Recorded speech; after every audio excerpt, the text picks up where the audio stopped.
Okay, sleep for real here. So, we need to talk about something that is literally keeping me up at night. You guys know I've been digging into the Conrad Rockenhaus case, right? The disabled vet who got raided by the marshals. Well, I found the absolute evidence of why this whole legal nightmare happened.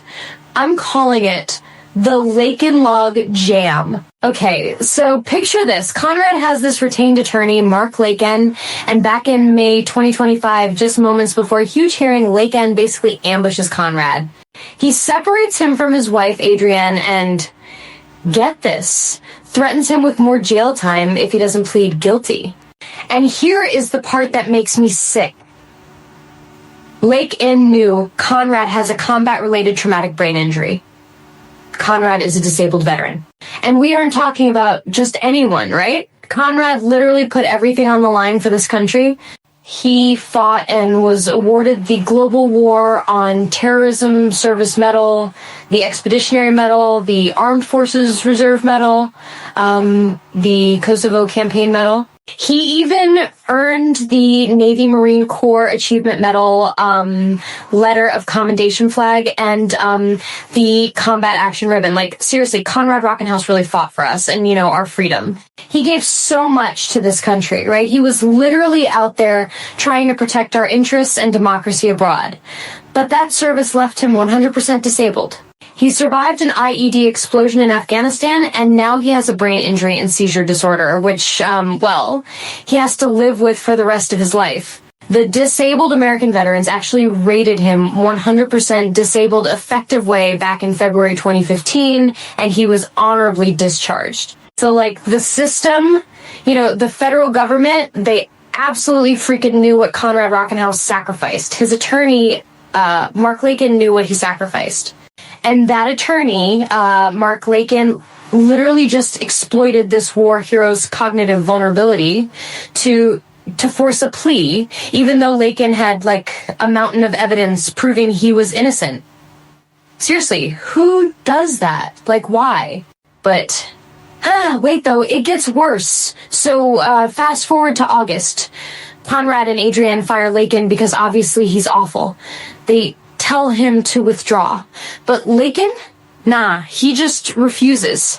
He effectively ghosts them, but won't file the paperwork to leave the case. And while this clown Marc Lakin is sitting on his hands, refusing to leave, the feds pounce. On August 20th, 2025, right in the middle of this legal trap, Conrad's probation officer, Stylianos Agapiou, I think, yeah, that guy. He files a second fraudulent warrant petition. And this petition, it was wild. First off, Adrienne had sent Officer Agapiou a formal cease contact directive way back in February because of his harassment. So, yeah, on this fake petition, Agapiou, he violates Adrienne's no contact directive. And this is actually, the petition is Agapiou's third time violating her no contact directive. This guy is a super creepo. Officer Agapiou, as you can see, instantly violated Adrienne's no-contact directive the instant she gave it. He violated it a second time when Adrienne was visiting her friend in Denver. Yeah, he was calling to harass her while she was away from home, so... Which actually means that, violation number 2 was an interstate violation. Which brings us right back to the no-contact directive violation number 3. Sir, do you even know what boundaries are? Because, spoiler alert, no, he does not. Because why did Agapiou drag Adrienne into the legal mess? Why did he claim Conrad called his, quote, wife to wipe a phone? Why did he make a wild claim that they accomplished this over OnStar somehow? What is this man even talking about? Absolute hogwash. He weaponized the court record to harass her again with a total lie. He claimed Conrad used OnStar to make that call, which is literally impossible because OnStar records prove that call never happened. Agapiou also said in that same sworn statement that Conrad's restitution payments bounced, which is actually impossible because Conrad's pay.gov receipts show he paid with a Visa. A Visa cannot bounce. That is a term reserved for an ACH checking transaction. Visa payments are approved or denied at the time of sale, and the receipts clearly show they were approved. So yeah, pro tip for Mr. Officer Agapiou, maybe learn, basic terminology before you lie to the court, right? Just saying. Yeah, so anyway, back to Mr. Lakin here. Because Lakin would not step down, Conrad had nobody to fight this new fake warrant. So, Conrad tried to fix it himself. He filed his own motion, a pro se motion, telling the court, hey, I fired this guy. He's unethical. So please get him off my case. Right? And what does the judge do? Judge Stephen J. Murphy III? He just straight up strikes Conrad's whole motion. He literally deletes it from the record because of this rule against hybrid representation. So basically, the judge says, you can't speak for yourself because you have a lawyer, but the lawyer refuses to do anything. It created this total catch-22 legal trap. But here's the kicker. Judge Murphy knew this was wrong. We found the receipts. In a different case, United States v. Buckley, the exact same judge faced the exact same situation. A defendant wrote a letter saying his lawyer wasn't communicating. And guess what Judge Murphy did for that guy? He granted the motion, he let the lawyer withdraw, and appointed a new one immediately because he said the conflict is genuine. So yeah, for Mr. Buckley, Judge Murphy follows the rules and protects the defendant's rights. But for Conrad, nope. For Conrad, Judge Murphy sets a trap. He leaves a disabled veteran defenseless against a fake warrant. And because of that trap, yeah, well, on September 4th, the U.S. Marshals executed that fake warrant. They did a tactical breach on his wife's home. Adrienne Rockenhaus had a second home. It was not Conrad's home. Adrienne's second home was not registered with probation, because she was not on probation. She has never been charged with any crime. So why did they track her there? Creepy. Again. Creepy. But the marshals smashed in her windows anyway. They held a gun in her face and they threatened to shoot her dog. They physically held her prisoner in her own home and would not let her out. She was made to watch a team of marshals rip Conrad out of her house and physically beat him in her driveway. They didn't even have a warrant. This beating gave Conrad a new severe head injury.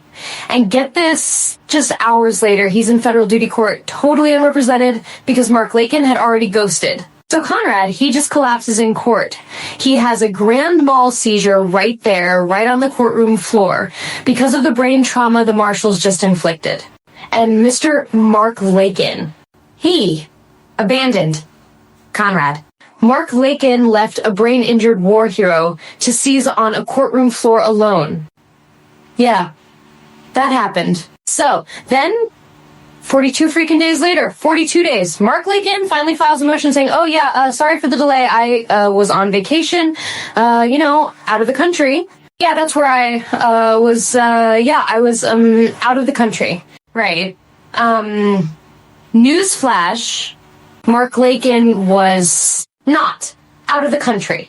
Adrienne Rockenhaus actually has text messages showing Lakin was in Redford, Michigan on those exact days he claimed to be away, harassing her for money.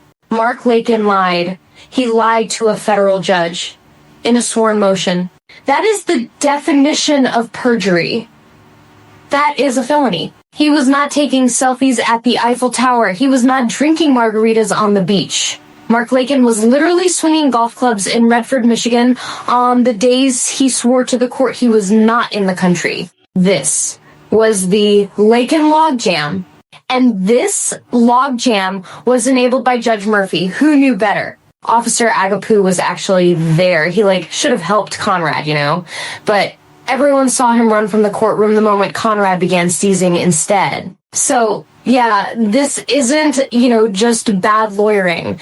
Marc Lakin created an entire constitutional crisis. If the federal government can strip a decorated combat vet of his Sixth Amendment rights like this, seriously, are any of us safe? We're not safe. This is one of the most tragic stories I've ever heard. Conrad deserves so much better. So, yeah, stay vigilant, you guys. The system is genuinely broken. Until next time, see ya.